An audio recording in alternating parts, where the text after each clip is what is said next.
मेरे प्यारे भाइयों और बहनों, आप सबको मेरा हार्दिक प्रणाम।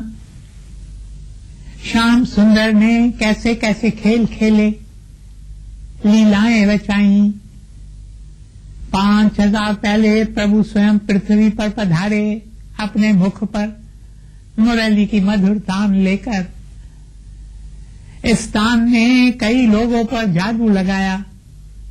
कितनी गोपियां उसके पीछे पीछे दीवानी होकर घूमती थी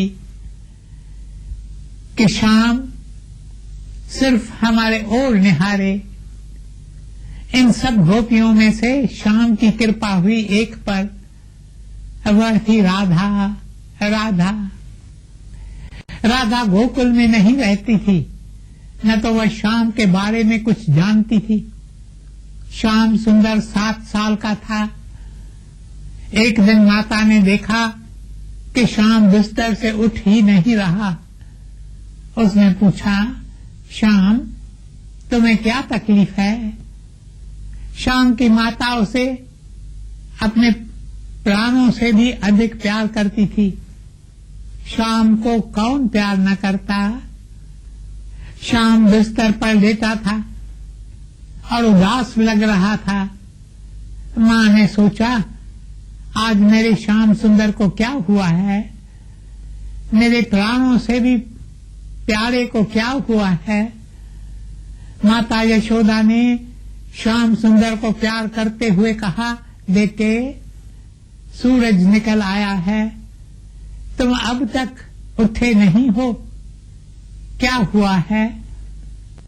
श्याम ने कहा, माँ 7 साल बीत गए हैं, मैं बुला रहा हूँ पर वह अब तक नहीं आई।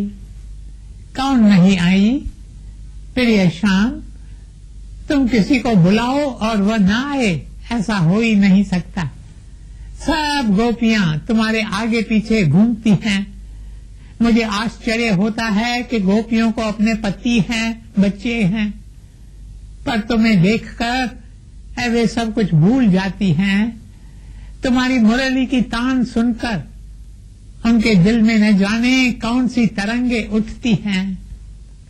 वे चाहती हैं कि अपना समस्त तुम्हारे चरणों में अर्पण करें, और तुम हो कि कह रहे हो 7 साल बीत गए, तुम बुला रहे हो किंतु वह आई नहीं।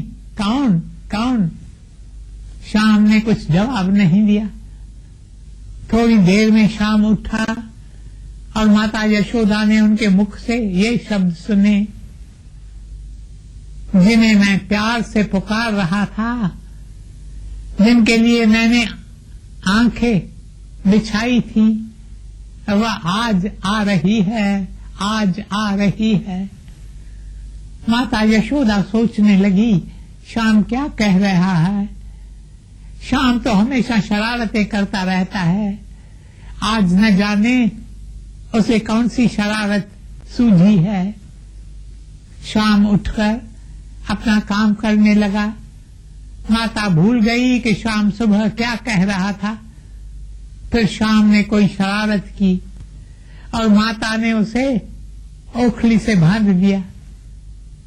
माँ ने कहा, श्याम तुम मुझे बहुत सताते हो, मुझे घर का कितना काम करना है, थोड़ी देर बाद मैं तुम्हें खोल दूंगी।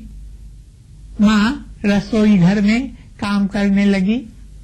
श्याम रेंगते रेंगते ओखली के साथ बाहर रास्ते पर जा पहुंचा। दूर से 2 सखियां आ रही थीं, एक छोटी और एक उससे बड़ी। छोटी को श्याम पहचानता था, वह ललिता थी। उन दोनों ने देखा कि श्याम के घर के बाहर कोई बैठा है। ललिता सोचती है, कौन होगा? श्याम तो बैठता नहीं, वह कौन हो सकता है? पास आई तो ललिता ने राधा से कहा, बड़ी का नाम था राधा। राधा गोकुल में नहीं रहती थी, राधा वृंदावन में रहती थी। अपने भाई के साथ एक दिन के लिए वह गोकुल आई थी। ललिता के घर में ठहरी हुई थी। ललिता ने राधा से कहा, यह है कान्हा, कन्हैया, जिसके बारे में मैंने तुम्हें बताया था। श्याम ने राधा को देखा और देखता ही रह गया। वह सोचता है, ऐसी सुंदरता मैंने पहले कभी नहीं देखी। राधा की चाल में अजीब लचक थी, पैरों में पायल पहने हुई थी। जब वह चल रही थी मानो घमरू निकल रही थी। मेरे प्रियजनों, मुझे तालों की जानकारी नहीं है, शायद दादरा ताल की आवाज थी, धमक धमक धा, धमक धमक धा। राधा के चेहरे पर अनोखी चमक थी। बाल लंबे और रेशमी थे, जिनमें पुष्प लगे हुए थे। राधा का चेहरा चौदहवीं के चांद जैसा चमक रहा था, जैसे बादलों के बीच चांद चमकता है। राधा पास आई और श्याम से कहा, तुम्हारी ऐसी हालत क्यों हुई है? तुम्हें ओखली से क्यों बांधा गया है? श्याम सुंदर राधा से उम्र में छोटा था। दोनों के बीच 5 वर्षों का अंतर था। श्याम ने कहा, मेरी माँ ने मुझे बांधा है। राधा ने कहा, इतनी बेरहमी, इतने अच्छे बालक को बांध लिया है। श्याम ने राधा के छोटे नरम हाथ देखे। राधा ने चाहा कि अपने हाथों से रस्सी की गांठें खोले और श्याम को आजाद करे, पर श्याम ने कहा, राधा तुम ये गांठें न खोलो, जिसने बांधा है वही आजाद करेगी। मेरी माँ ने कहा कि थोड़ी देर में वह मुझे आजाद करेगी। मेरी माँ मुझे बहुत प्यार करती है। श्याम ने शरारत से राधा की ओर देखा और कहा, कभी कभी गुस्सा करती है, यह तो नारियों का स्वभाव है। श्याम राधा को छेड़ रहा था। ललिता ने कहा, श्याम तुम्हारे होंठ सूख गए हैं, मैं पानी लाती हूँ। राधा श्याम के करीब आकर बैठी। राधा ने अपने निर्मल आंखों से श्याम को देखा और श्याम भी उसकी ओर देख रहा था। जिनके लिए श्याम बेसब्री से इंतजार कर रहा था, वह आ गई थी। मेरे प्यारे भाइयों और बहनों, हम कई बार ऐसा समझते हैं और कहते हैं कि प्रभु को हमारी परवाह नहीं है, हम प्रभु को ढूंढ रहे हैं, प्रभु तो अपने आनंद में है। श्री कृष्ण ने दिखाया कि इंसान प्रभु की तलाश में जाए, उसके पहले ही प्रभु इंसान की तलाश में निकलता है। किंतु प्रभु की तलाश के आगे इंसान की तलाश क्या है? It is but a pale reflection of the quest of God for the human soul. For Radha represents the human soul, and the Lord Shri Krishna is in quest of each one of us. हर किसी को बुला रहा है, पर हम सुनते नहीं। हम अपने काम काज में व्यस्त हैं, अपने प्रियतम, अपने महबूब, अपने प्रभु की सुरीली आवाज नहीं सुनते, जो हमें बार बार पुकारती है, मेरे पास आओ, मेरे पास आओ, मेरे पास आओ। सर्वधर्मान परित्यज मामेकम शरणम व्रज।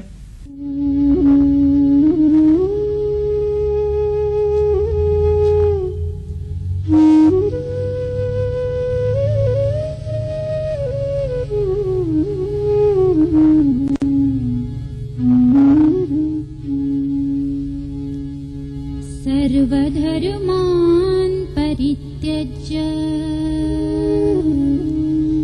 मामेकं शरणं व्रज। अहं त्वा सर्वपापेभ्यो मोक्षयिष्यामि मा शुचः।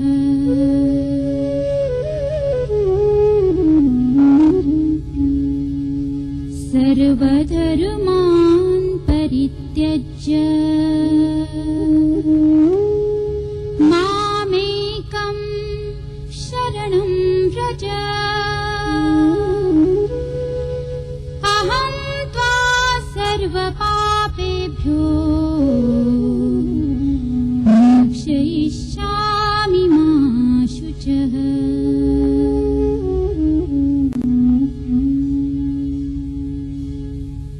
मेरे प्रियजनों, हम नहीं सुनते पर प्रभु छोड़ता नहीं, बुलाता ही रहता है।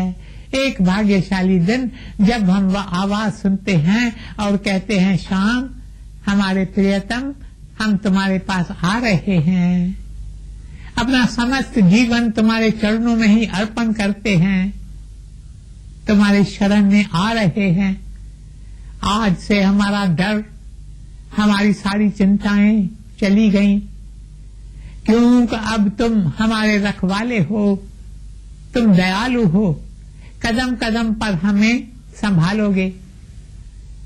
राधा श्याम के करीब बैठी थी।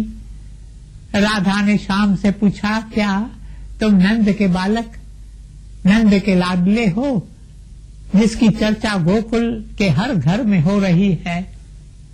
श्याम ने कहा, बेशक मैं वही हूँ। घर घर में मेरे बारे में ही चर्चा होती है, क्योंकि उन्हें और कोई काम नहीं है। फिर शरारत से राधा की ओर देखकर कहा, राधा अब तुम भी मेरे बारे में ही चर्चा करोगी, तुम भी मेरे बारे में ही सोचोगी।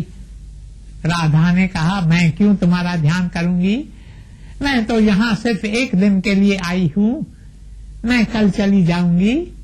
गोपियां तो पागल हैं, सारा वक्त तुम्हारी चर्चा करती रहती हैं, मेरा क्या काम, मैं वृंदावन की हूँ, मैं गोकुल की नहीं हूँ। आगे राधा पूछती है, श्याम तुमने ऐसा क्या किया जो तुम्हारे माँ ने तुम्हें ओखली से बांधा? श्याम ने कहा, मैंने माखन की मटकी फोड़कर माखन बंदरों को खिला दिया। राधा ने कहा, इसलिए तुम्हें माखन चोर कहते हैं, तुम सबका माखन चुराते हो। अगर मैं गोकुल में रहूं तो तुम्हें कभी किसी की हंडी फोड़ने न दूं, तुम गोपियों को बहुत सताते हो।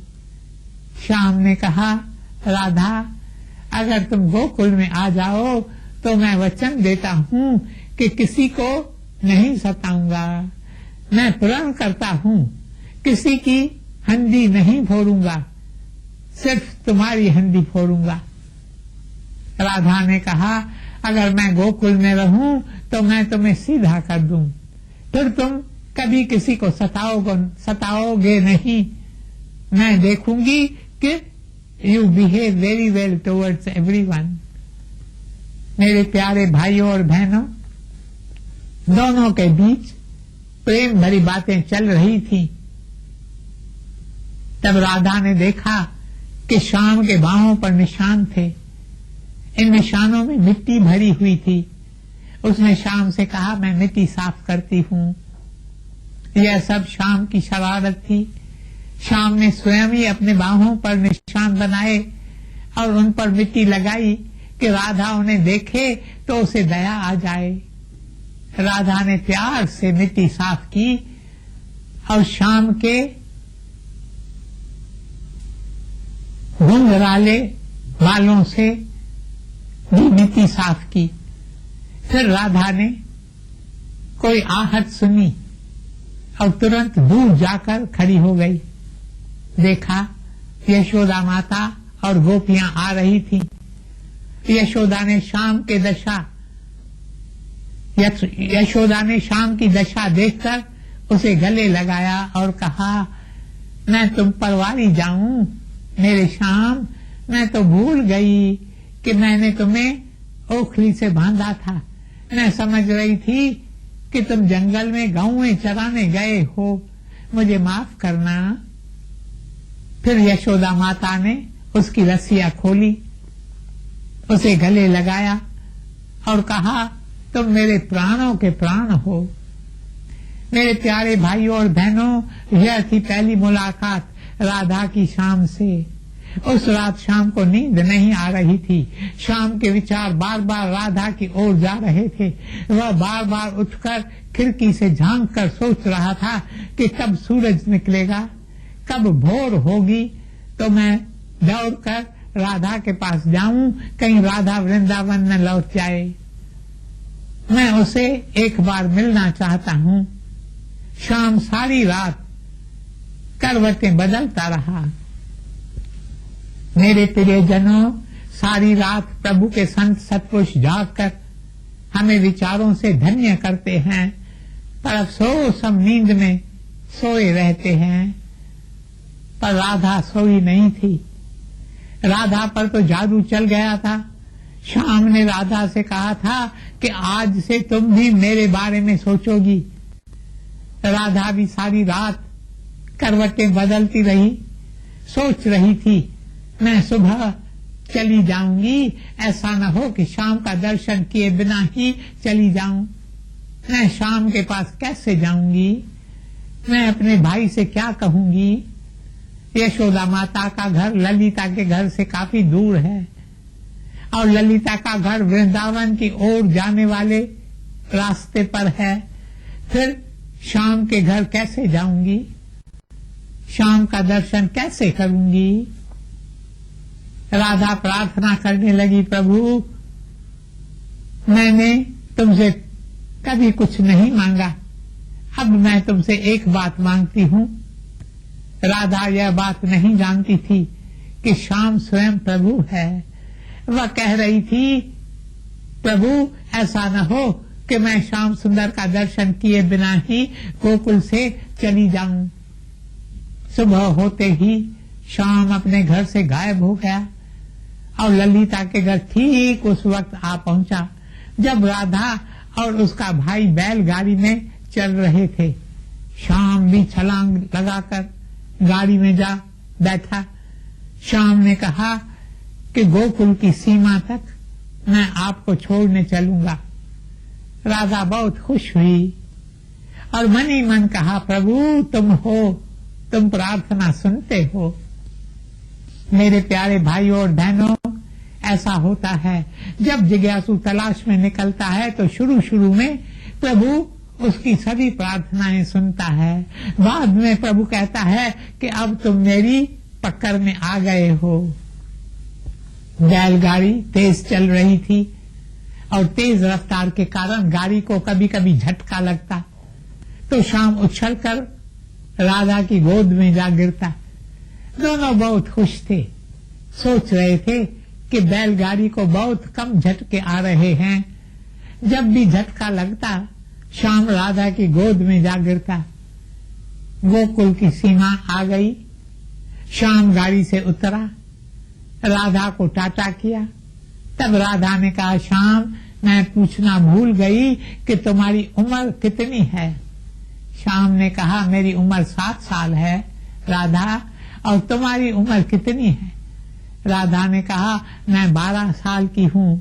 श्याम ने कहा, तुम तो 5 साल की लगती हो, तुम कितनी छोटी लगती हो, तुम्हारा चेहरा कितना खिला हुआ है। राधा ने कहा, श्याम तुम फिर कब वृंदावन आओगे? श्याम ने कहा, मैं वृंदावन जरूर आऊंगा। राधा ने कहा, श्याम मेरे घर आओगे ना? मेरे घर कब आओगे श्याम? ये आखिरी शब्द थे राधा के होठों पर जो वह गाती जा रही थी। बैलगाड़ी चलती जा रही थी। श्याम तब तक खड़ा रहा जब तक बैलगाड़ी उसकी आंखों से ओझल नहीं हुई। बैलगाड़ी की चारों ओर मिट्टी का बादल सा छा गया। जब वह बादल छट गया तो श्याम अपने घर लौट आया। राधा बार बार सोच रही थी, श्याम तुम मेरे घर कब आओगे? श्याम तुम मेरे घर कब आओगे? मेरे प्यारे भाइयों और बहनों, आप भी धन्य हो जाएं यदि आपके दिल से यह पुकार उठे, श्याम तुम मेरे घर कब आओगे? कब आओगे? घर आओ मोरे प्रीतम प्यारा।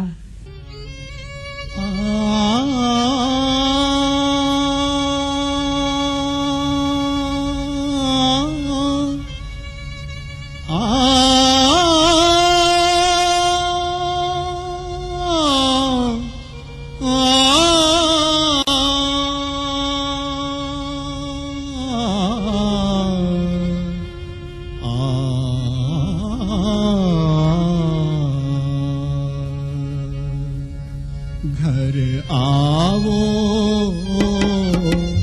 मोरे प्रीतम प्यारा, घर आओ मोरे प्रीतम प्यारा। तन मन धन सब भेंट करूंगी, तन मन धन सब भेंट करूंगी, भजन करूंगी तुम्हारा,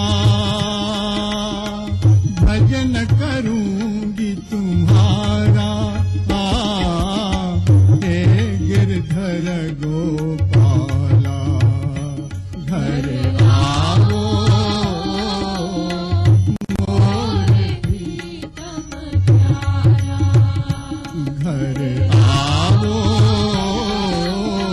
मोरे प्रीतम प्यारा, घर आओ मोरे प्रीतम प्यारा, घर आओ मोरे प्रीतम प्यारा। मेरे प्रियजनों, श्याम ने राधा को गोकुल की सीमा तक छोड़ा। राधा और उसका भाई बैलगाड़ी में जा रहे थे। उन्हें वृंदावन जाना था। बैलगाड़ी काफी हिलडुल रही थी, पर राधा को उसकी परवाह नहीं थी। वह तो अपने विचारों में मगन थी। राधा का दिल तो श्याम सुंदर ने छीन लिया था। दोनों कुछ समय के लिए मिले थे, पर यह थोड़ा वक्त काफी था। ये तो जन्मों जन्मों का संबंध है। हम कहेंगे कि यह सिर्फ आधा या 1 घंटा मिले, पर यह संबंध तो पुरातन है। राधा मन ही मन कह रही थी, श्याम सुंदर कृष्ण कन्हैया एक विचित्र बालक है, जिसके शरारतों में कितना आनंद है, जिसकी दृष्टि में निर्मल प्यार है, जिसके शब्दों में अनोखी कशिश है। सबसे बढ़कर उसकी आंखों में न जाने क्या है। राधा ने अपनी आंखें बंद की तो उसे शाम की चंचल आंखें ही दिखाई दे रही थी। Pools of bliss, the joy that no ending knows। मानो श्याम सुंदर की आंखें उसे अपनी ओर आकर्षित कर रही हों। आखिर राधा वृंदावन में जा पहुंची। वृंदावन में उसके पिता वृषभानु और अन्य 50 लोग थे। वृंदावन एक बड़ा वन था। इस वन के एक हिस्से में उन्होंने अपनी कुटियाएं बनाई थी। चारों तरफ बड़े लंबे पेड़ थे। अलग अलग रंगों के पुष्प, मनमोहक सुगंध वाले पुष्प लटक रहे थे। जहां देखो हरियाली ही हरियाली थी। गौएं थी और घोड़े थे। यमुना नदी तेजी से बह रही थी। राधा की सौतेली माँ ने उसे बताया, राधा, अयन जिसके साथ तुम्हारी सगाई हुई थी, वह तो कंस की सेना में भर्ती हो गया है। उसे लड़ाई के लिए भेजा गया है, इसलिए तुम्हारी शादी जल्दी नहीं हो सकती। राधा को इस बात की कोई परवाह नहीं थी। अब तो राधा को अयन या और किसी की चाह नहीं थी। राधा को चाह थी सांवरे बालक की, जो केवल 7 वर्ष का था, जिसका सांवला चेहरा था। उसकी सुंदर आंखों में चंचलता थी। उसकी मुस्कुराहट में अनोखा आकर्षण था। उसके शब्दों में जादू था, और जब होठों पर मुरली लगाकर तान छेड़ता तो न जाने कितने दिलों को मोहित कर देता। राधा दिन रात उन शब्दों को याद करती थी जो श्याम सुंदर ने बैलगाड़ी से उतरते समय कहे थे। राधा ने पूछा था, कान्हा, वृंदावन कब आओगे? श्याम ने वचन दिया, मैं आऊंगा, आऊंगा, जरूर आऊंगा। राधा, तुम्हारे गांव मैं जरूर आऊंगा। मेरे प्यारे भाइयों और बहनों, आज बस यहीं तक। शेष कल। ओम शांति शांति शांति।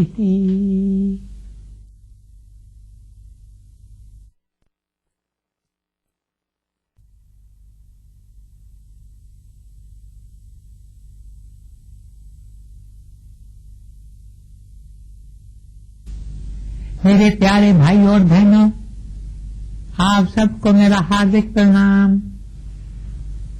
जैसे कि कल हमने देखा कि राधा के हृदय से रात दिन सुबह शाम एक ही पुकार निकलती थी, कब आएगा, कब आएगा, मेरा दिल भर आएगा, आएगा, जरूर आएगा। उसका दिल कहता अपना वचन जरूर पूरा करेगा, आकर अपनी राधा को प्यार से निहारेगा, आएगा, आएगा, जरूर आएगा। इस तरह राधा के दिन बीत रहे थे। दिन, हफ्ते, महीने बीत गए, शाम तो अब तक नहीं आया। मेरे प्यारे भाई और बहनों, एक साल बीत गया, वसंत ऋतु फिर लौट आई। जहाँ देखो वहाँ हरियाली ही हरियाली, पूरा वृंदावन महक रहा था, पर शाम अब तक नहीं आया। राधा सोच रही थी, मुझे नहीं मालूम था कि शाम आने में इतना समय लगाएगा, पता नहीं शाम कब आएगा। राधा पेड़ के नीचे एक पत्थर पर जा बैठी। उसके दिल में उमंग थी, उसके दिल में कई विचार उठ रहे थे। शाम कब आओगे, अपना वचन कब निभाओगे, कब आओगे। ऋतुएं आई गई, नहीं आए मेरे शाम। खबर है तुझको मैं हूँ बेआराम, आकर दे विश्राम, हूँ तेरे ही सहारे। उठकर रात आधी मैं तुझे निहारूं, भरकर आंखों में आंसू पिया को पुकारूं। स्नेह में सजना मैं तुम्हें संभालूं, समय गुजर गया दिया क्यों भुला। वचन जो दिया आकर उसे निभा। आना मनमोहन हूँ तेरे ही सहारे।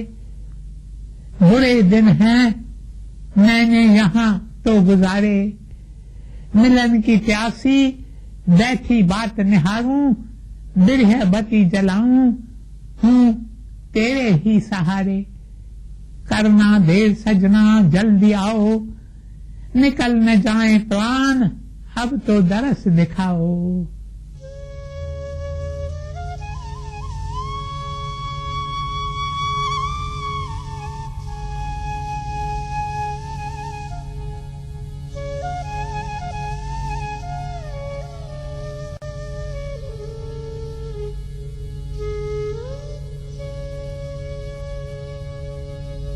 ऋतुएं आई गई,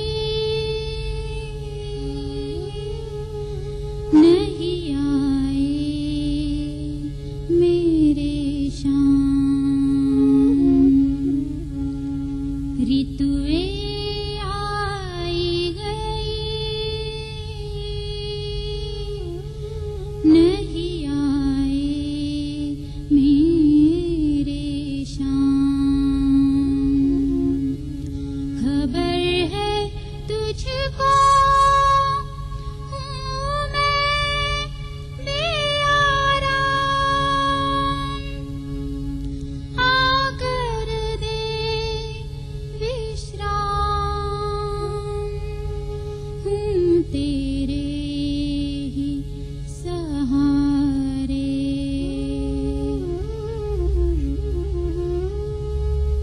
ऋतुएं आई गई, नहीं आए मेरे शाम। खबर है तुझको हूँ मैं बेआराम, आकर दे विश्राम, हूँ तेरे सहारे।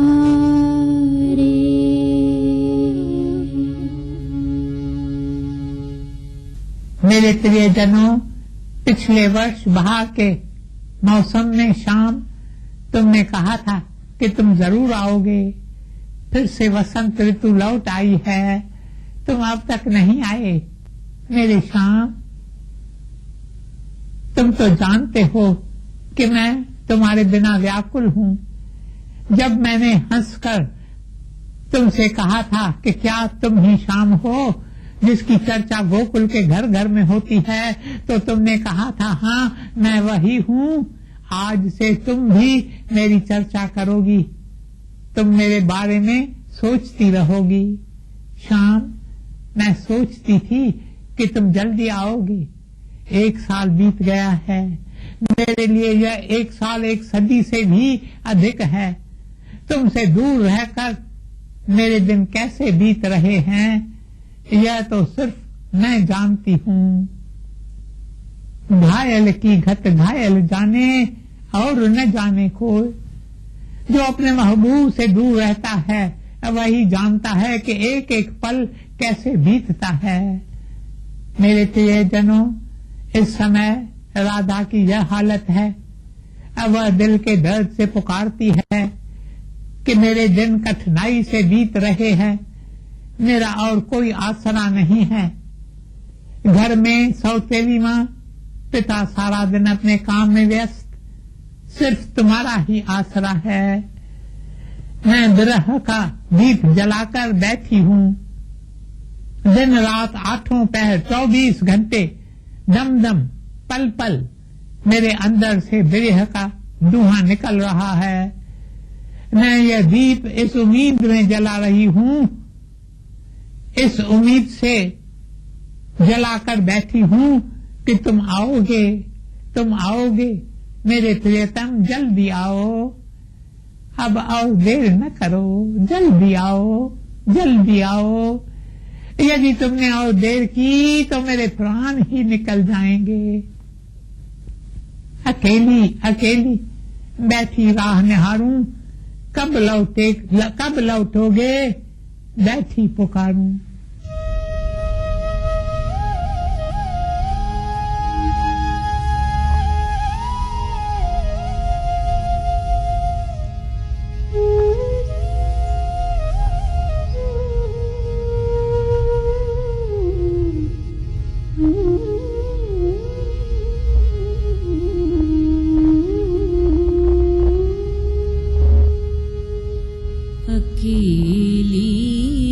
अकेली बैठी राह निहारूं, कब लौटोगे, बैठी पुकारूं।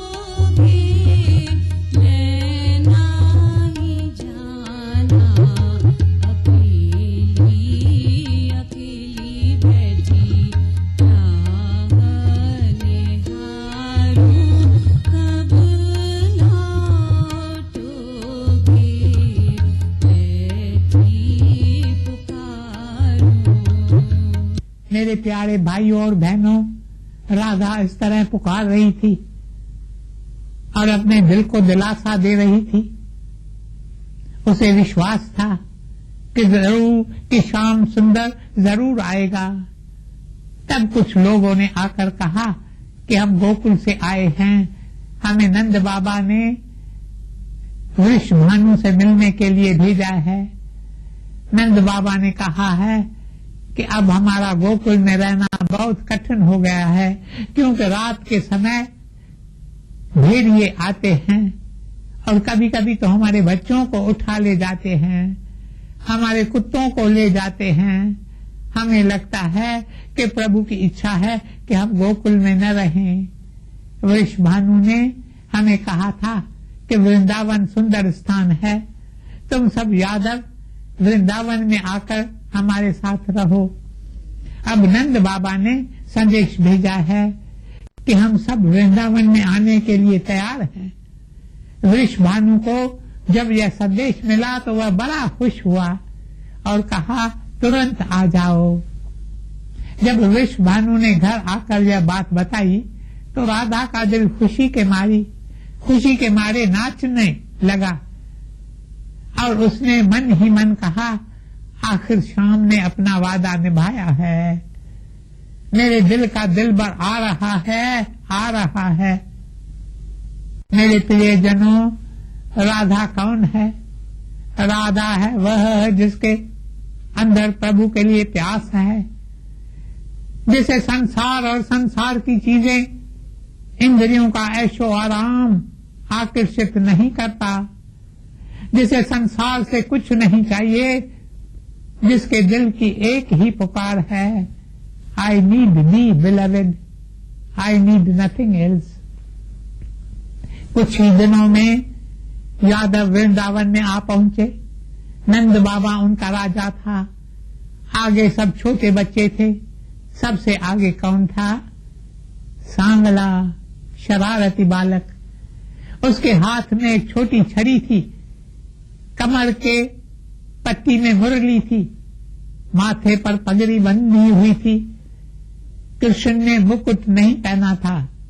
कृष्ण ने जब अवतार लिया तो उसने कहा कि मैं मुकुट नहीं पहनूंगा, मैं तुम सब जैसा हूँ, मैं तुमसे अलग नहीं हूँ। पगड़ी पहनी थी जिसमें मोर के पंख लगे थे, कितना सुंदर लग रहा था। अपनी छोटी छड़ी घुमा रहा था, सबको आदेश दे रहा था और सब उसके आदेश अनुसार चल रहे थे। पीछे थी बैलगाड़ियां जिनमें सामान था और वृद्ध लोग बैठे थे। उस दिन सुबह राधा उठी, उसका चेहरा चमक रहा था, वह मुस्कुरा रही थी, कह रही थी मेरा प्रियतम आ रहा है। उसे दूर से कुछ आवाजें सुनाई दी रही थी, बज रही है तुतारियां, बज रही है शहनाइयां, आओ सखियों मिलजुल कर गाएं, है प्रीतम पधारे, है प्रीतम पधारे। होठों पे मुरली, नैनों में नूर, है नहीं प्रीतम राधा से दूर। है प्रीतम पधारे, है प्रियतम पधारे। आई है अंजलि सरगस तेरे द्वार, भाग्यवती राधा मिली उसे निहार। देखो है प्रीतम पधारे, है श्याम सुंदर पधारे। मेरे प्रियजनों, वृषभानु और वृंदावन वासियों ने आकर यादवों के जुलूस का स्वागत किया।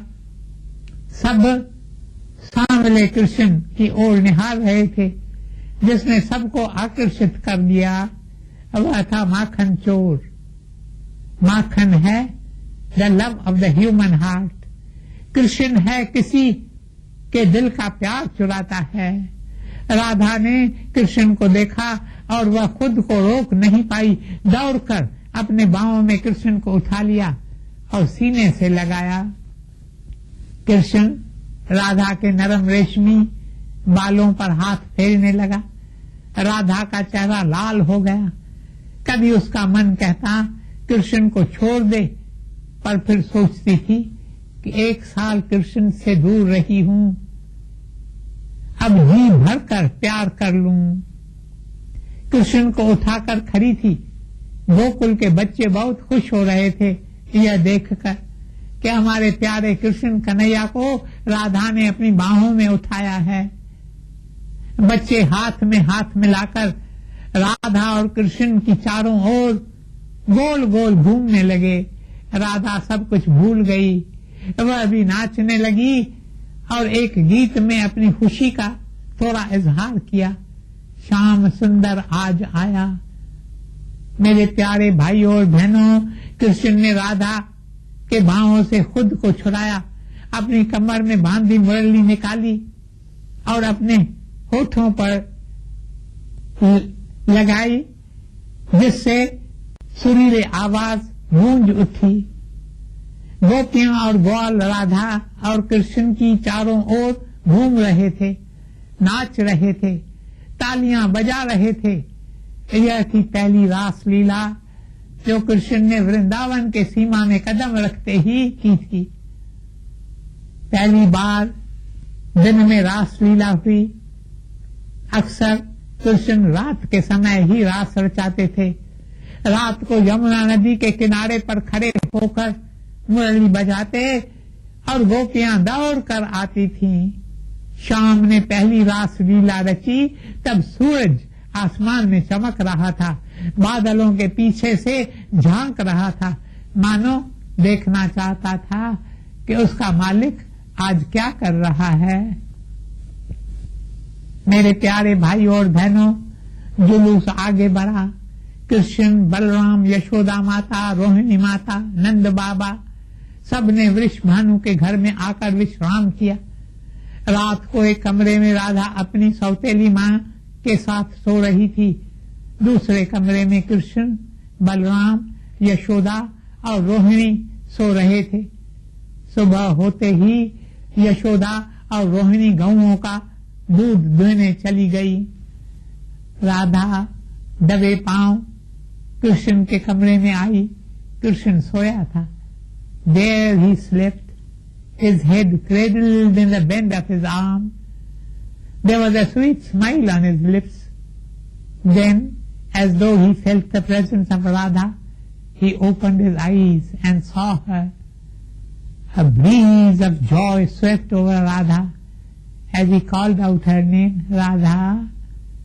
राधा ने कहा कान्हा, कृष्ण ने कहा राधा, राधा ने कहा कान्हा, राधा कान्हा, राधा कान्हा। दोनों की आवाज में मिठास और मधुरता थी। आवाज में हृदय का प्यार बसा था। कृष्ण ने अपनी बाहें फैलाई और राधा से कहा, Radha pull me out of the bed, Radha मुझे बिस्तर से उठाओ। राधा तो इस मौके की तलाश में थी। तुरंत अपनी दोनों बाहें कृष्ण की चारों ओर डालकर कृष्ण को बिस्तर से उठाया। कृष्ण ने पूछा, मैं स्नान कहाँ करूं? मेरे लिए यह जगह नई है। राधा ने कहा, चलो मैं तुम्हें एक सुंदर स्थान दिखाती हूँ, यमुना नदी के किनारे पर, जहाँ हम दोनों चलकर नहा सकते हैं। दोनों हाथ हाथ में डालकर एक कच्चे रास्ते पर चलने लगे, जिस रास्ते से लोग अक्सर नहीं जाते थे। रास्ते के दोनों तरफ लंबे लंबे पेड़ थे। दोनों मीठी मीठी बातें करते जा रहे थे। दोनों यमुना नदी के किनारे पहुंचे। हंसते हंसते पानी में गए। Radha was not a shy girl, she was more like a Tom boy, swimming, racing and splashing water. Radha हाथों से शाम पर पानी उछाल रही थी। शाम भी उस पर पानी उछाल रहा था। फिर दोनों घर लौट आए। अब तक यशोदा माता, रोहिणी माता और बलराम लौटे नहीं थे। बलराम माता के साथ गया था। कृष्ण को शरारत सूझी। He was in a mysterious mood. सामने एक झूला था। कृष्ण झूले पर बैठा और राधा से कहा, राधा मुझे झूलाओ। राधा कृष्ण को झूले में झूलाने लगी। राधा का दिल भी झूलने लगा। वह सोचने लगी, मुझे उम्मीद नहीं थी कि ऐसा भी दिन आएगा कि मैं कृष्ण को झूलाऊंगी। बेशक मैंने यह झूला शाम के लिए बनाया। मैंने किसी को इस झूले पर बैठने नहीं दिया। मैंने कहा था कि सबसे पहले इस झूले पर शाम बैठेगा। मेरी सारी उम्मीदें पूरी हुई हैं। शाम ने अपना वचन पूरा किया है। शाम कूदकर झूले से उतर गया और राधा से कहा, अब तुम्हारी बारी है, मैं तुम्हें झूला झूलाऊंगा, तुम झूले पर बैठो। राधा झूले पर खड़ी हो गई, बैठी नहीं, दोनों रस्सियों को पकड़ कर कहा, जिस झूले में मेरा प्रियतम बैठा उसमें मैं बैठूंगी नहीं, पर उसकी आज्ञा मानकर झूले पर खड़ी रहूंगी। श्याम राधा को झूला दे रहा था। अचानक ललिता, विशाखा और अन्य गोपियां आ पहुंची। उन्होंने देखा कि कृष्ण राधा को झूला दे रहा था। गोपियां भी झूलने लगी। झूले में नहीं बैठी पर झूले के साथ झूलने लगी। फिर राधा भी झूले से उतरकर गोपियों के साथ झूलने लगी। श्याम सुंदर ने अपनी कमर से मुरली निकाली, टांग टांग पर चढ़ाकर मुरली बजाने लगा। सब गोपियां तालियां बजाकर गाने लगी। राधा कहती है, श्याम मुझ पर तुम्हारे कितने एहसान हैं। तुम मेरे लिए गोकुल छोड़कर वृंदावन आए हो। मैं हर जन्म में तुम्हारी दासी बनकर रहूंगी। नाचते नाचते गोपियां फुगड़ी खेलने लगी। कृष्ण कभी कभी किसी गोपी के साथ तो कभी कभी किसी गोपी के साथ, पर सबसे ज्यादा समय वह राधा के साथ था। राधा को बहुत आनंद आ रहा था। मेरे प्यारे भाइयों और बहनों, श्री कृष्ण ने वृंदावन में बहुत लीलाएं रचाई। हर पूर्णमासी की रात को यमुना नदी के किनारे पर होठों पर मुरली लगाकर मधुर तान छेड़ता था। गोपियां अपना सब काम काज छोड़ दौड़ी दौड़ी आती थी। किसी के हाथ में झाड़ू होता तो किसी के हाथ में बर्तन। अरे तुम्हारी यह हालत क्यों हुई है? पूछने पर कहती, शाम की मुरली सुनकर हम अपनी सुध बुध खो बैठती हैं। हम भूल गई कि हमारे घर मेहमान आए हैं। हम भूल गई कि हम घर में खाना बना रही थी। न जाने शाम की मुरली में क्या जादू है। शाम ने अद्भुत रात रचाई। इस 8 वर्ष के सांवले बालक ने हर एक के दिल पर जादू कर दिया। अब वह लोगों के घरों में घुसकर उनकी मटकियां फोड़कर माखन चुराता। गोपियां उसे पकड़कर यशोदा माता के पास लाती थी। यशोदा माता कहती, शाम तुम क्या करते हो? तुम क्यों इनके घरों में चोरी करते हो? शाम बड़े मौसूमियत से कहता, मैया मैया मोरी, मैं नहीं माखन खाओ। रे मैया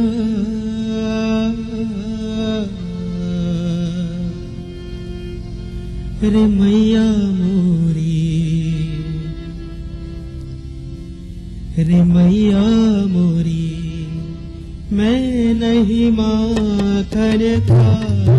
रे मैया मोरी, मैं नहीं माखन खायो। रे मैया मोरी, मैं नहीं माखन खायो।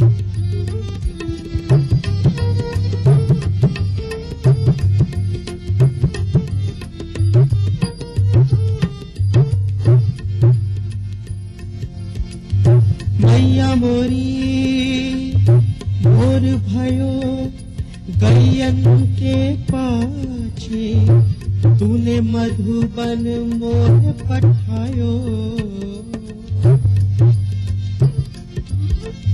चार प्रहर बंसी फट फट क्यों, चार प्रहर बंसी फट फट क्यों, सांझ परे घर आयो। रे मैया मोरी, मैं कब माखन खायो। रे मैया मोरी, मैं कब माखन खायो। रे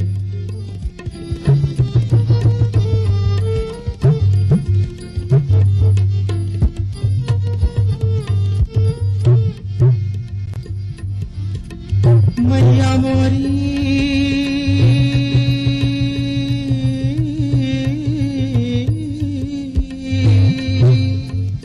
जियत रे कुछ भेद उपज है, जियत रे कुछ भेद उपज है। तूने मोह जायो पराया जानो सूरदास तब हंसी यशोदा सूरदास तब हंसी यशोदा ले उर्कंठ लगायो ले उर्कंठ लगायो नैनन नीर भरायो नैनन नीर भरायो कन्हैया कन्हैया तै नहीं माखन खायो रे लल्ला मोरे तै नहीं माखन खायो रे लल्ला मोरे तै नहीं माखन खायो कन्हैया मोरे तै नहीं माखन खायो। मेरे प्रियजनों, उसके गालों पर माखन लगा रहता, फिर भी वह कहता मैंने माखन नहीं खायो। तुम इन पर कैसे विश्वास करती हो? तुम कहती हो मैं तुम्हारा लाडला हूं, पर तुम्हें मुझ पर विश्वास नहीं। माता उसे गले लगाती और कहती तुम मेरे प्राणों का प्राण हो, तुम मेरे आंखों का नूर हो, मेरे दुलारे श्याम, घर में इतना माखन है, फिर तुम दूसरों का माखन क्यों चुराते हो? श्याम ने कहा माँ, स्टोलन बटर टेस्ट मोर डिलिशियस। जब मैं माखन चुराता हूँ तो उस माखन का स्वाद ही अलग होता है। यह बात बिल्कुल सही है। प्यारे भाइयों और बहनों, श्याम जिनका माखन चुराता था वह कुछ हिस्सा मटकी में छोड़ देता था। बचे हुए माखन के स्वाद का क्या कहना। जब उस परिवार के सदस्य वह माखन खाते तो कहते थे इस माखन में न जाने क्या है। धीरे धीरे खबर फैल गई। गांव के कई अमीर लोग कहते थे कि जिसकी मटकी से श्याम ने माखन चुराया है वह माखन हम खरीदेंगे। उस माखन के लिए मुंह मांगा दाम देने के लिए हम तैयार हैं, पर हमें वह माखन दो जिससे श्याम ने थोड़ा माखन चुराया हो। मेरे प्यारे भाइयों और बहनों, आज बस यहीं तक, शेष कल। ओम शांति शांति शांति।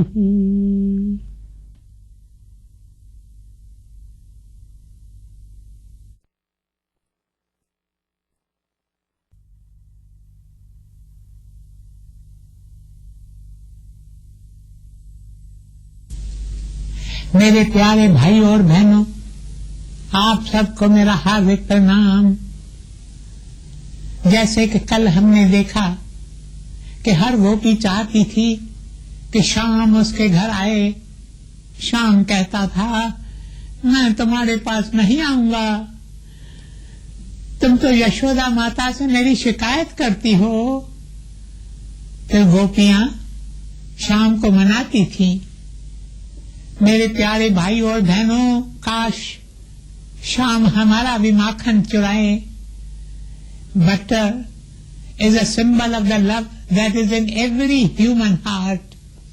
हर किसी के दिल में है प्यार। माखन इस प्यार की निशानी है। इस प्यार का मुख संसार की तरफ है, इसलिए हमारे अंदर अशांति है। जिस दिल का माखन, दिल का प्यार श्याम सुंदर चुराता है, अब वह भाग्यशाली होता है। मेरे प्यारे भाई और बहनों, आप भी भाग्यशाली बनो। अगर आज रात श्याम सुंदर हमारे पास आए और हमारे दिल की मटकी फोड़े, उसमें से माखन चुरा कर खाए, तो हम भी भाग्यशाली हो जाएं। किंतु हम अपना कितना समय व्यर्थ बातों में बिताते हैं। हमारे अंदर कितनी अशांति है। अगर हमारा दिल श्याम चुराए तो हम अपना काम काज तो करते ही रहेंगे। ऐसा नहीं होगा कि हम काम से दूर भागेंगे, क्योंकि श्याम ने बार बार यही शिक्षा दी। श्री कृष्ण ने कहा कि यह दुनिया, यह संसार है एक कर्म भूमि। हर किसी को अपना कर्म जरूर करना है, अपने फर्ज पालन करने हैं, पर काम करते, फर्ज पालन करते हमारा ध्यान प्रभु के चरणों में लगा रहे, एक पल भी उससे दूर न रहे। यह हालत उस इंसान की होती है जिसका दिल शाम चुराता है, जिसका माखन खाता है। काश मेरा माखन खाए, आपका माखन खाए और हम भाग्यशाली हो जाएं। आज रात सोने से पहले यह प्रार्थना करें, शाम मैंने अपने दिल का द्वार खोल दिया है।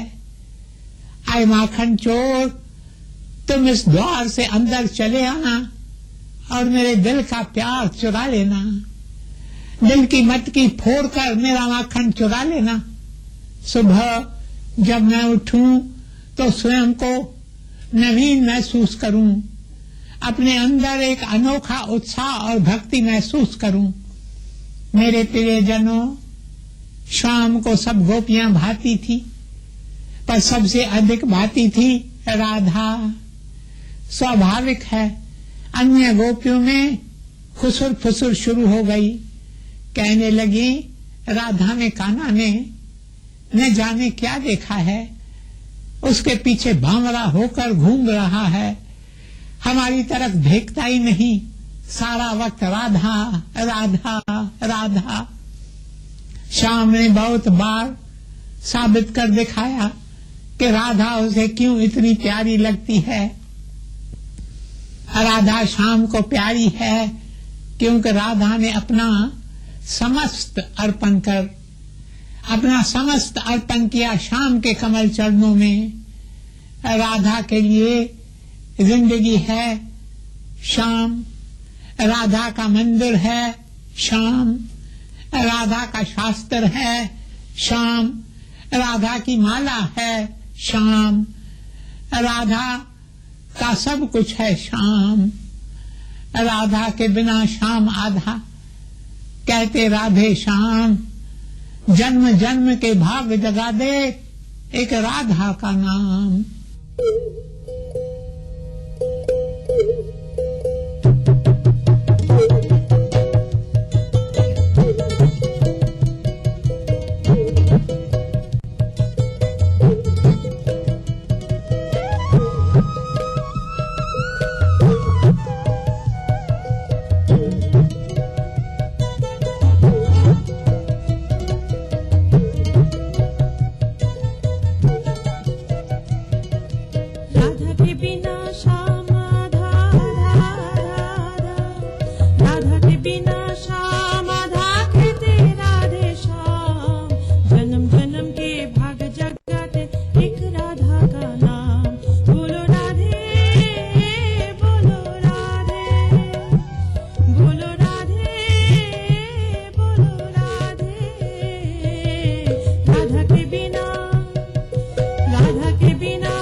जन्म जन्म के भाग जगा दे एक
मेरे प्यारे भाइयों और बहनों, एक दिन की बात है, पूर्णमासी का दिन था। सुबह के वक्त यमुना नदी के किनारे पर कृष्ण, बलराम, उद्धव, सुदामा खड़े थे, एक दूसरे से बातें कर रहे थे। बलराम ने कहा, कृष्ण, क्या तुम्हें कुछ याद है? आज पूर्णमासी है। सुदामा और उद्धव ने पूछा, किस बात की याद दिला रहे हो? बलराम ने कहा, क्या तुम भूल गए कि पिछली पूर्णमासी पर कृष्ण ने कहा था कि अगर मैंने अगले पूर्णमासी को हस्तिन पर सवारी नहीं की तो मैं शर्त हार जाऊंगा। 1 महीना पहले चारों दोस्त एक खतरनाक बैल के पास गए। He was known as the king of bulls. उसका नाम था हस्तिन। हस्तिन की आंखें लाल थीं। अगर कोई उसके करीब जाता तो उसकी तरफ ऐसे देखता मानो उसे खत्म कर देना चाहता हो। जब वह नाक के सांस लेता और छोड़ता तो जोर से आवाज आती थी, मानो गर्जना हो रही हो। दोस्तों ने दूर से हस्तिन को देखा और बलराम ने कहा, मुझे उम्मीद है कि वह दिन आएगा जब मेरे शरीर में इतनी शक्ति होगी कि मैं हस्तिन की गर्दन को पकड़कर उसे जमीन पर पटक दूंगा। तब कृष्ण ने कहा, प्रिय बलराम, मुझे पता नहीं वह दिन आएगा या नहीं जब तुम हस्तिन की गर्दन पकड़कर उसे पटक दोगे, पर मुझे विश्वास है कि वह दिन कभी नहीं आएगा जब तुम हस्तिन पर सवारी करोगे। बलराम ने कहा, वाह कृष्ण, बोल तो ऐसे रहे हो जैसे तुम सवारी कर सकते हो। कृष्ण 1 मिनट के लिए चुप रहा, फिर गंभीर स्वर में कहा, मैं सवारी करूंगा। बलराम ने कहा, तुम सवारी नहीं कर सकोगे। कृष्ण ने कहा, आज से 1 महीने बाद अगली पूर्णमासी पर अगर मैंने हस्तिन पर सवारी नहीं की तो मैं अपनी पीठ पर तुम्हें उठाकर वृंदावन की गलियों में घुमाऊंगा, यह मेरा वादा है। उस दिन से रोज छुप छुप कर कृष्ण हस्तिन के पास जाकर अपनी मुरली की तान छेड़ता था। पहले तो हस्तिन शोक आंखों से कृष्ण की ओर देखता, लाल आंखों से देखता, मानो हस्तिन चाहता हो कि बालक को पकड़कर मार डाले। पर मुरली की तान सुनकर हस्तिन शांत हो जाता। रोज हस्तिन इंतजार करता कि कब बालक आकर मुझे मुरली की तान सुनाएगा। मेरे प्रियजनों, मुरली में न जाने क्या था। इस खतरनाक बैल, दिस मैसिव स्ट्रॉन्ग बुल, जो चौड़ा और तगड़ा था, उसे श्याम सुंदर ने अपने वश में कर लिया, किंतु इस बात का किसी को पता नहीं चला। 1 महीना बीत गया। बलराम ने कहा, कृष्ण, क्या तुम हस्तिन पर सवारी करोगे? उद्धव डर गया और बलराम से कहा, तुमने यह बात क्यों याद दिलाई? हमने तो मजाक किया था, इस बात को भूल जाओ। कृष्ण ने कहा, तुम भुला दो, पर मैं भूलूंगा नहीं। सब मित्रों ने हाथ जोड़कर कृष्ण से कहा, कृष्ण, यह बात भुला दो कि तुम्हें हस्तिन पर सवारी करनी है। कृष्ण ने कहा, मैं हस्तिन पर सवारी जरूर करूंगा। सब घबरा गए। कुछ गोपियां रोने लगी, कुछ चिल्लाने लगी, हमारा कृष्ण कन्हैया, हमारा कान्हा, हमारा कृष्ण कैसे हस्तिन के करीब जाएगा। वे रोकर कृष्ण के पैरों पर गिर पड़ती हैं। कृष्ण कहता है, मैं जरूर जाऊंगा। गोपियां कहती हैं, अगर तुम जाओगे तो हम भी तुम्हारे साथ आएंगे। हम नहीं चाहती कि तुम्हें कोई भी तकलीफ हो। राधा को पता चला तो वह दौड़ी दौड़ी आई और कहा, कृष्ण खबरदार, अगर तुम हस्तिन के करीब गए मैं तुम्हें जाने नहीं दूंगी। किंतु उस समय कृष्ण बहुत गंभीर था और कहा, राधा मैं जरूर जाऊंगा। राधा ने कहा, if you are going to ride that bull I shall ride with you. If you are determined to kill yourself I shall die with you. अगर तुम हस्तिन पर सवारी करोगे तो मैं भी करूंगी। अगर तुम मरना चाहते हो तो मैं भी तुम्हारे साथ मरूंगी, क्योंकि तुम्हारे बिना जीना किस काम का। कृष्ण ने राधा की ओर देखा। राधा का इरादा पक्का था। राधा की आवाज में शक्ति थी। कृष्ण ने बड़े प्यार और कोमलता से उसकी ओर देखा और कहा, ठीक है राधा, तुम भी मेरे साथ सवारी करो। सब आ पहुंचे। कृष्ण के हाथ में बैल के लिए चारा था। सब हस्तिन के करीब जाने लगे।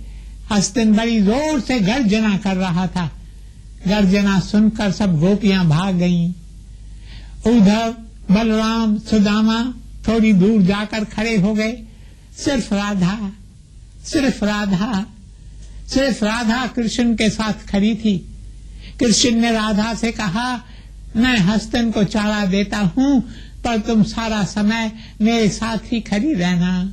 अगर तुम थोड़े समय के लिए भी मुझसे दूर हुई तो हस्तिन तुम्हारे टुकड़े टुकड़े कर देगा। Do you have the courage Radha? क्या तुम में वह साहस है कि सारा वक्त तुम मेरे साथ खड़ी रहोगी? मैं हस्तिन के करीब जाऊंगा। उसकी गर्जना सुनकर तुम डर तो नहीं जाओगी? राधा ने कहा, मेरे श्याम, मेरे Krishna, so long as you are with me, I shall have all the courage of the world.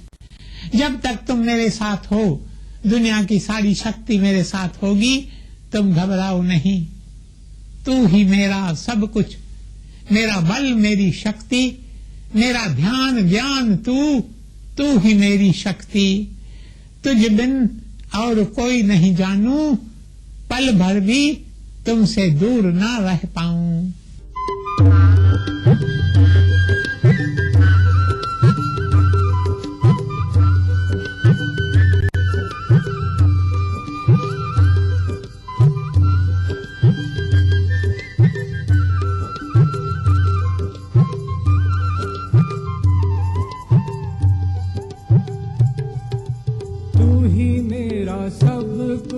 मेरा बल, मेरी शक्ति, मेरा ध्यान, ज्ञान, तू ही मेरी भक्ति, तू ही मेरा सब कुछ। मेरा बल, मेरी शक्ति, मेरा ध्यान, ज्ञान, तू ही मेरी भक्ति। तुझ बिन और कोई नहीं जानू, तुझ बिन और कोई नहीं जानू, पल भर भी तुमसे दूर ना रह पाऊं, पल भर भी तुमसे दूर ना रह पाऊं।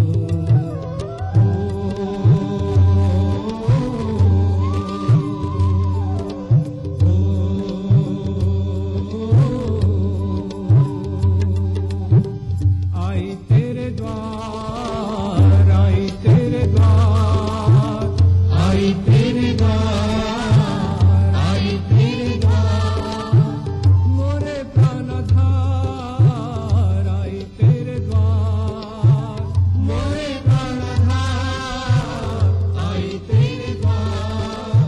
धर कर हाथ मेरा ले चल उस पार, धर कर हाथ मेरा ले चल उस पार, ले चल उस पार, ले चल उस पार।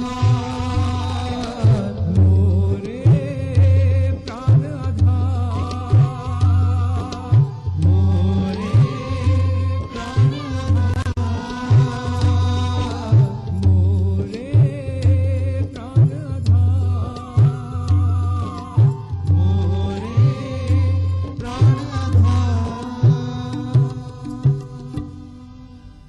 मेरे प्यारे भाइयों और बहनों, कुछ गोपियां मंदिर में प्रार्थना कर रही थी कि शाम की रक्षा करना। गोपियां भूल गई कि उन्होंने शाम से कहा था कि पहले हम मरेंगी, हम तुम्हारा बाल भी बांका नहीं होने देंगे। किंतु सिर्फ राधा ही शाम के साथ खड़ी थी। शाम ने राधा से कहा, जब तक तुम मेरे साथ हो तुम्हें कोई तकलीफ नहीं होगी। मेरे प्यारे भाइयों और बहनों, प्रभु हर किसी से कहता है, जब तक तुम मेरे साथ हो, चाहे दुनिया में आग लगे, चाहे दुनिया के रास्ते कांटों से भरे हों, तुम्हें कोई तकलीफ नहीं होगी। पर जब तक मेरे साथ रहोगे, अगर मुझे एक पल के लिए भी छोड़ा तो यह दुनिया तुम्हें पकड़ लेगी। हस्तिन है दुनिया, हस्तिन जिसकी नाक से गर्जना होती है। दुनिया में कितनी गर्जना, कितनी बातें होती हैं। हम डर जाते हैं क्योंकि हम प्रभु को शाम को भूल जाते हैं। काश हम शाम के साथ खड़े रहें। May we cling to the Lord. मेरे प्रियजनों, हाँ, तो कृष्ण ने राधा से कहा, तुम यहीं ठहरो, मैं हस्तिन को चारा देता हूँ। बाद में मैं हस्तिन को तालाब का पानी पिलाने ले जाऊंगा। उस समय मैं मुरली बजाऊंगा, तब तुम आना और चुपचाप मुझे पीछे से पकड़ना। Cling to me, for so long as you cling to me you are safe. If you stand separate from me you will be gored to death. Sham ने हस्तिन को चारा डाला, फिर हस्तिन को तालाब पर ले गया। हस्तिन पानी पीने लगा। शाम ने मुरली पर मधुर गीत गाना शुरू किया। राधा चुपके से आई और शाम को पीछे से पकड़ लिया। कृष्ण उछलकर हस्तिन की पीठ पर चढ़ गया और राधा से कहा, तुम जल्दी से हस्तिन के पूंछ पकड़कर ऊपर चढ़ो। कृष्ण के हाथ में रस्सी थी जो उसने हस्तिन के नाक में डाल दी, फिर रस्सी को कसकर पकड़ लिया। राधा भी ऊपर चढ़ गई। श्याम सुंदर ने हस्तिन से कहा, मेरे प्रिय हस्तिन, चलो सैर के लिए चले, चलो हम वृंदावन घूम आए। हस्तिन ने चलना शुरू किया। मानो वह कृष्ण की बात समझ गया हो। धीरे धीरे हस्तिन की गति तेज होने लगी। हस्तिन दौड़ने लगा। राधा ने अपनी बाहें श्री कृष्ण की कमर में डाल दी। श्री कृष्ण के हाथ में रस्सी थी। वह मुड़कर राधा की ओर देख रहा था, मानो कह रहा था, राधा मैं तुम्हारे साथ हूँ। राधा तुमने मुझे नहीं छोड़ा। जब मेरा बड़ा भाई मुझे छोड़ गया, मेरे मित्र मुझे छोड़ गए, गोपियां मुझे छोड़ गईं, केवल तुम मेरे साथ रही। राधा मैं तुम्हारे साथ हूँ। मेरे प्यारे भाइयों और बहनों, यह संसार भी कई बार हस्तिन जैसा रूप धारण करता है, बैल का रूप धारण करता है। ऐसा लगता है मानो हमारे टुकड़े टुकड़े कर देगा। उस समय काश हम इस घटना को याद करें।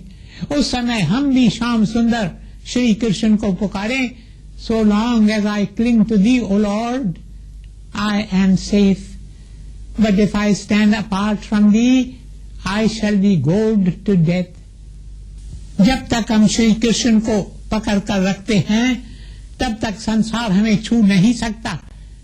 हम संकट मुक्त हैं। अगर हम एक पल के लिए भी श्याम सुंदर से दूर हो जाते हैं तो संसार आकर हमें पकड़ लेता है और हम उसके प्रभाव में आ जाते हैं। मेरे प्यारे भाइयों और बहनों, आज बस यहीं तक शेष कल। ओम शांति शांति शांति।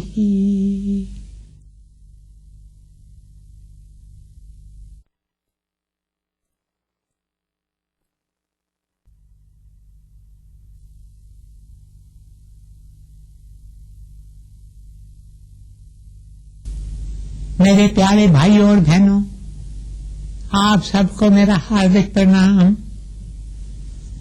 जैसे कि कल हमने देखा कि राधा और श्याम हस्तिन पर सवारी कर रहे थे। श्याम ने राधा को कहा, राधा तुम मुझे कसकर पकड़ लो, जब तक तुम मुझे पकड़े रहोगी तब तक तुम बिल्कुल सुरक्षित रहोगी। राधा को तो श्याम के सिवा कुछ और चाहिए ही नहीं था। अब वो तो श्याम को पकड़े हुई थी और आनंद से भोर हो रही थी। जब दूसरे सब श्याम को छोड़कर चले गए तब सिर्फ एक राधा ही थी जिसने श्याम को नहीं छोड़ा। राधा और श्याम सवारी कर रहे थे। हस्तिन ने तेज दौड़ लगाई, कई मील लांघ कर वह एक जगह रुक गया। राधा और कृष्ण नीचे उतरे। बलराम, उद्धव, सुदामा और कई लोग दौड़े दौड़े आए। हस्तिन की देखभाल करने वाले भी आए। सब हैरान थे कि श्याम कौन है, श्री कृष्ण कौन है। देखने में 10 वर्ष का छोटा सा बालक है, पर ऐसी शक्ति हमने आज तक किसी अन्य इंसान ने देखी नहीं है। यह कौन है? सब श्री कृष्ण की महिमा करने लगते हैं। यह बात वृंदावन में आग की तरह फैल गई। घर घर में इस बात की चर्चा होने लगी कि आज श्याम सुंदर कृष्ण कन्हैया 10 वर्ष के बालक ने हस्तिन पर सवारी की और उसके पीछे उसकी कमर पकड़कर बैठी थी राधा। मेरे प्यारे भाई और बहनों, कुछ लोग ऐसे होते हैं जिनका मन कुछ अलग ही सोचता है। प्रभु की लीला ऐसी ही चलती है, वरना लीला तो बंद ही हो जाए। कुछ लोग राधा के पिता वृषभानु और उसकी सौतेली मां के पास आते हैं और कहते हैं, आपने सुना है क्या हुआ है? वृषभानु ने कहा, मैंने सुना है कि आज श्याम ने हस्तिन पर सवारी की है और उसके साथ राधा बैठी थी। वृषभानु अपनी बेटी को बहुत चाहता था, उसकी बहुत इज्जत करता था। वृषभानु को विश्वास था कि राधा लक्ष्मी का रूप है, क्योंकि जिस दिन राधा ने जन्म लिया उस दिन से वृषभानु की तकदीर बदल गई। वह गरीब से अमीर बन गया। वृंदावन के लोग उसे अपना मुखिया मानने लगे। सब उसकी इज्जत करते थे। लोगों ने वृषभानु से कहा, तुम तो कुछ समझते ही नहीं हो। अब कृष्ण बड़ा हो गया है, वह पूरे 10 साल का है, राधा 15 वर्ष की है। उसकी मंगनी अयन से हो चुकी है। अयन अब युद्ध से लौटा है और कुछ ही समय में वृंदावन पहुंच जाएगा। वह राधा का हाथ मांगेगा। अगर उसे पता चलेगा कि कैसे राधा एक बैल पर किसी लड़के की कमर में बाहें डालकर बैठी थी, तो वह क्या सोचेगा? वृषभानु ने लोगों की बातों पर कुछ ध्यान नहीं दिया। वृषभानु को अपनी बेटी पर पूरा भरोसा था, किंतु सौतेली मां बहुत गुस्से में थी। उसने अपने पति से कहा, तुम तो ऐसे ही हो, कुछ समझते ही नहीं। तुम संसार के बारे में कुछ नहीं जानते, कुछ समझ रहे हो। तुम्हारी बेटी क्या कर रही है, सारे खानदान पर कलंक लगाया है और तुम चुप बैठे हो। पर मैं चुप नहीं रहूंगी, राधा को सीधा करूंगी। मैं देखती हूँ कि वह फिर ऐसे काम कैसे करती है। राधा घर आई, अपनी सौतेली मां की लाल आंखें देखी। उसके हाथ में बेलन था, क्योंकि मां उस समय रोटियां बना रही थी। राधा को बेलन दिखाकर कहा, छोरी, तुम समझती क्या हो? जानती हो तुम क्या कर रही हो?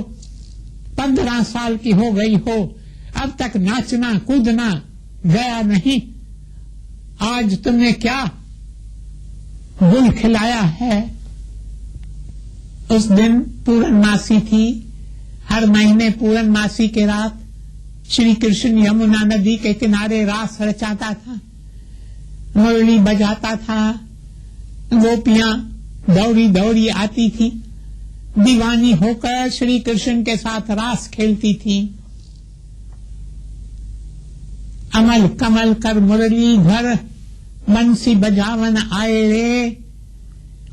रे मेरे प्राण भुलावन आए, मेरे नैन लुभावन आए।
मेरे प्रियजनों, राधा की माँ ने राधा से कहा, तुमने सारे शहर में हमें बदनाम कर दिया है, अब हम सिर उठाकर चल नहीं सकेंगे।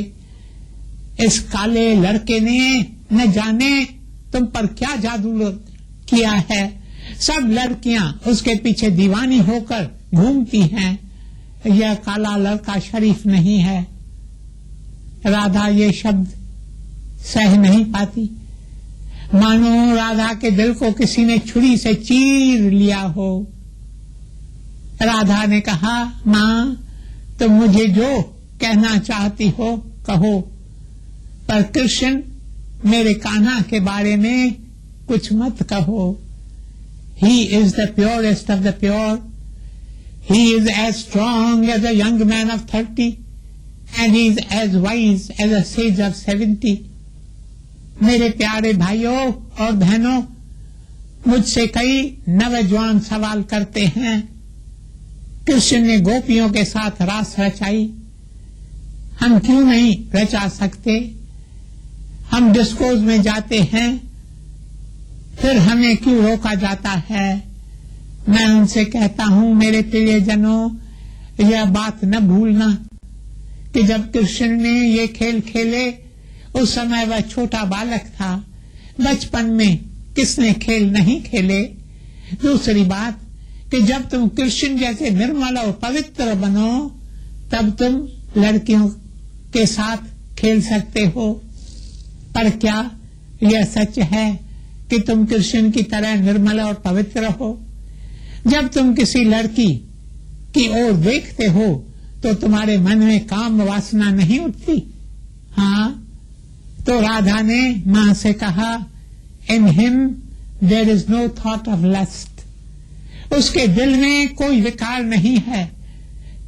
ऐसा है मेरा श्याम सुंदर, उसकी उम्र तो केवल 10 वर्ष है, पर माँ समझती नहीं। माँ कृष्ण के लिए बहुत बुरा भला कहती है, ऐसे शब्द जो मैं अपनी जुबान से कह नहीं सकता। आगे राधा ने कहा, माँ कृष्ण कोई साधारण इंसान नहीं है, कृष्ण तो स्वयं प्रभु का अवतार है। तुम कृष्ण के लिए कुछ मत कहो, कहीं तुम्हें कुछ हो न जाए। यह सुनकर मां को और गुस्सा आया। कहा, तुम चुप रहो, कोई अपनी मां से इस तरह बात करता है, मैं तुम्हें कमरे में बंद कर दूंगी। No more romping for you, no more dances and music, no more going about with this black faced boy Krishna. तुम्हारे पिता चाहे कुछ कहें, मैं घर की बड़ी हूं, मुझे घर की देख रेख करनी है। आज से तुम कृष्ण के पास नहीं जाओगी, आज से नाच गाना बंद, तुम्हारा मंगेतर आयन आने वाला है। यह बात सुनकर राधा रोने लगी। कहा, मैं किसी आयन वायन को नहीं जानती, मैं तो उस एक को जानती हूँ, अपने श्याम सुंदर कृष्ण कन्हैया कान्हा को पहचानती हूँ और किसी को नहीं जानती। राधा की माँ ने उसे एक कमरे में बंद कर दिया और बाहर से ताला लगा दिया। राधा कमरे में बंद थी, पर उसके विचार श्री कृष्ण के चरणों में थे। राधा सोच रही थी, मैं अपने प्रिय कृष्ण से दूर हूँ, मेरी माँ ने ऐसा क्यों किया। वह पूर्णमासी की रात थी। राधा सोचती है, आज शाम जरूर रास खेलेगा, and I will not be by his side. The very thought stabbed her heart. उसका दिल जख्मी हो गया। आज शाम रास खेलेगा, मैं उसके पास नहीं रहूंगी, यह कैसे हो सकता है।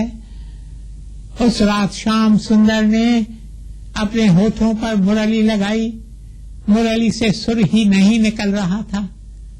सुर क्यों नहीं निकल रहा? आज मुरली को क्या हुआ है? मुरली को ऊपर से देखा, नीचे से देखा, मुरली तो ठीक लग रही थी, पर फिर भी क्यों सुर नहीं निकला। तब श्याम ने गोपियों की ओर देखकर कहा, कहाँ कहाँ राधिका, कहाँ? राधा आज दिखाई नहीं दे रही। वैसे तो श्याम जब भी होठों पर मुरली रखता तो राधा उसके पास आकर खड़ी हो जाती थी, पर आज राधिका उसके पास नहीं आई, इसलिए मुरली से सुर ही नहीं निकल रहा था।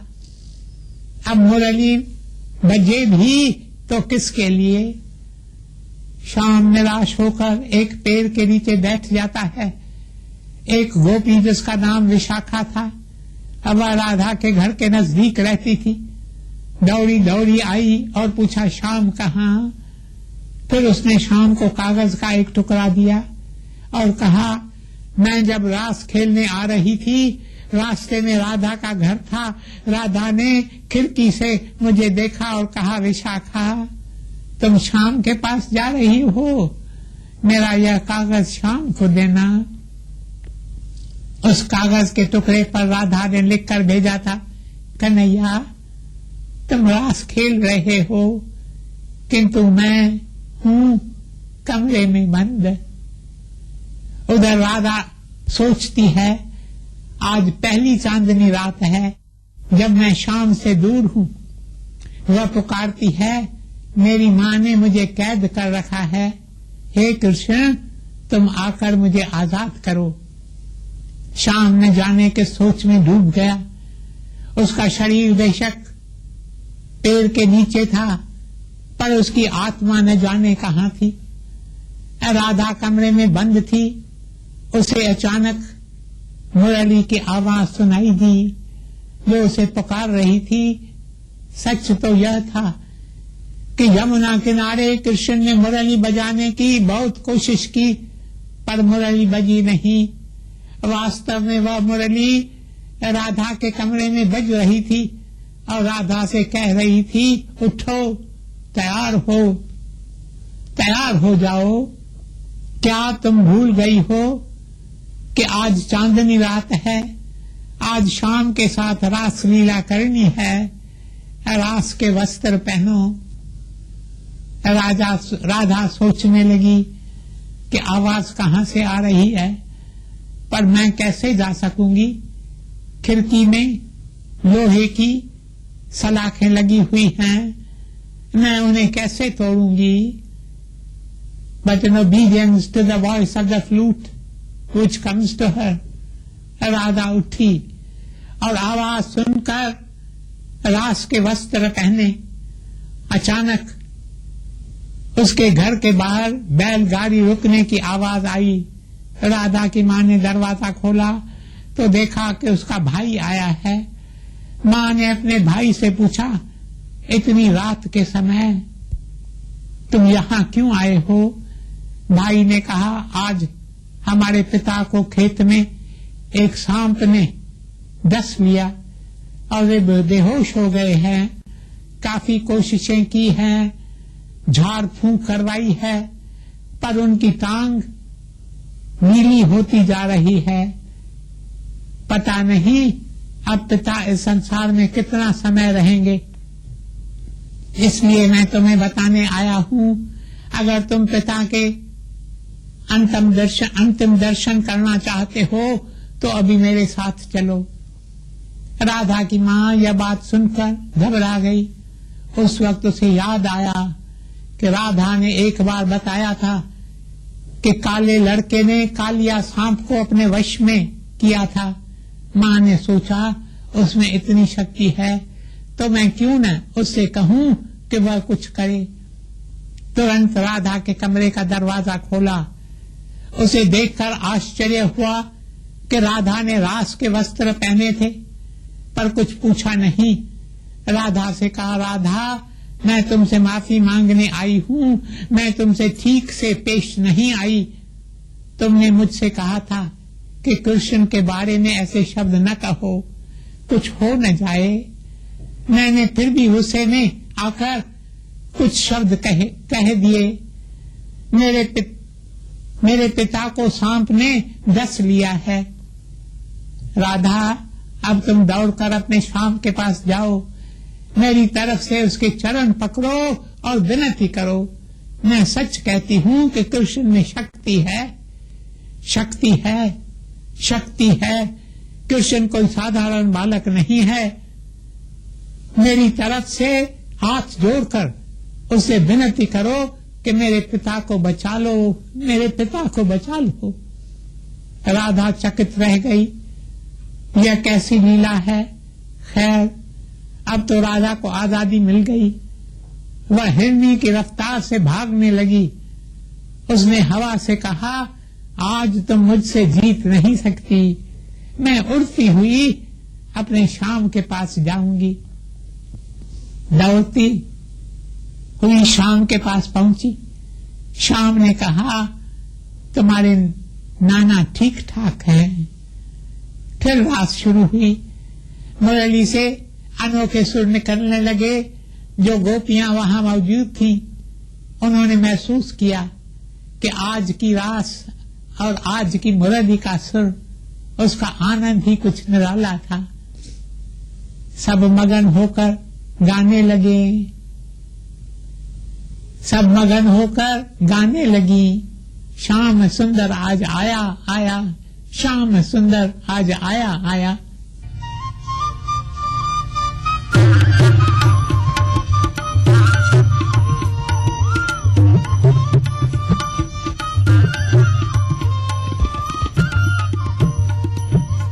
श्याम सुंदर आज आया आया, श्याम सुंदर आज आया आया, श्याम सुंदर आज आया आया, श्याम सुंदर आज आया आया।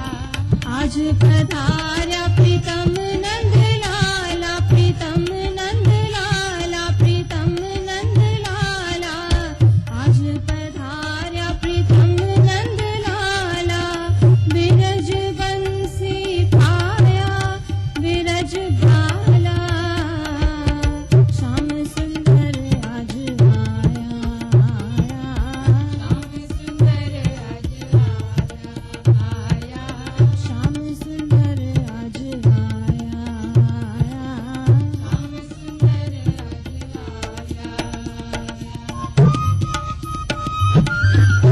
आया।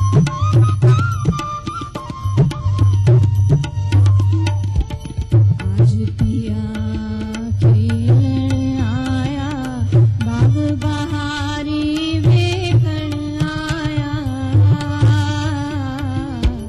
आज पिया खेलन आया बाग बहारी वेखण आया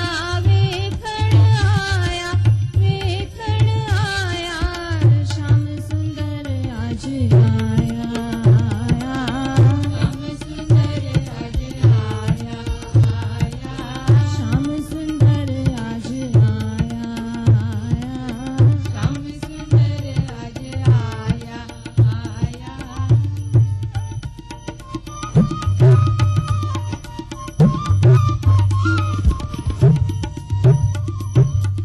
आज चमन चिमके गुलजारी चरण चराहो फूलन हारी आज चमन चिमके गुलजारी चरण चराहो फूलन हारी श्याम सुंदर आज आया श्याम सुंदर आज आया श्याम सुंदर आज आया श्याम सुंदर आज आया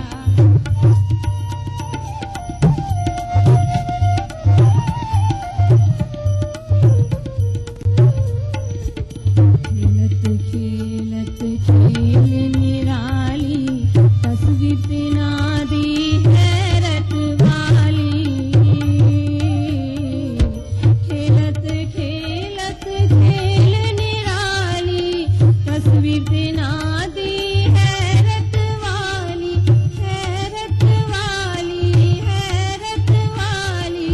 श्याम सुंदर आज आया श्याम सुंदर आज आया श्याम सुंदर आज आया श्याम सुंदर आज आया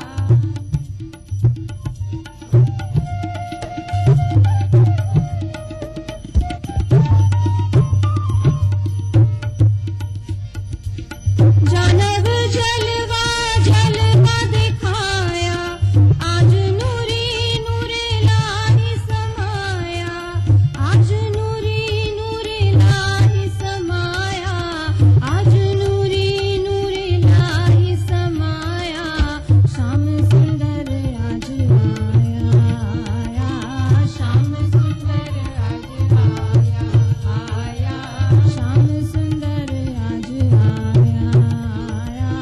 श्याम सुंदर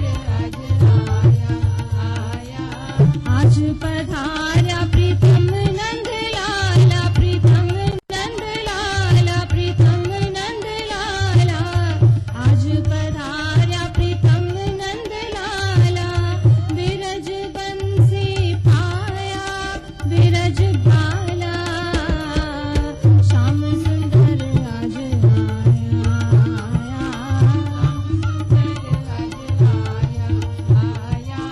श्याम सुंदर आज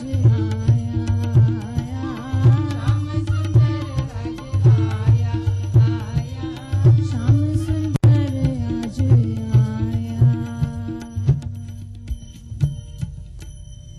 मेरे प्यारे भाइयों और बहनों, राधा और कृष्ण की बातें करते करते समय कम पड़ जाता है, बातें खत्म ही नहीं होती, किंतु सब बातों की एक बात है, कृष्ण प्रभु है और राधा है द यर्निंग ह्यूमन सोल। हर इंसान जिसके हृदय में प्यास जगती है कि मैं प्रभु को पाऊं, वह सब बंधन तोड़ कर आता है, चाहे उसकी राह में कितनी भी रुकावटें हों, वह उन्हें पार करके आता है। आप कृष्ण के पास जाने के लिए एक कदम बढ़ाओ, कृष्ण 100 कदम चलकर आपके पास आएगा। यह अनुभव है संतों का, सत्पुरुषों का, भक्तों का, युगों युगों से, कई सदियों से। इसलिए प्यारे भाइयों और बहनों, अपनी निगाह प्रभु पर रखो, प्रभु से कोई न कोई नाता जोड़ो और अपना जीवन सफल करो, सफल करो। सफल करो। ओम शांति शांति शांति।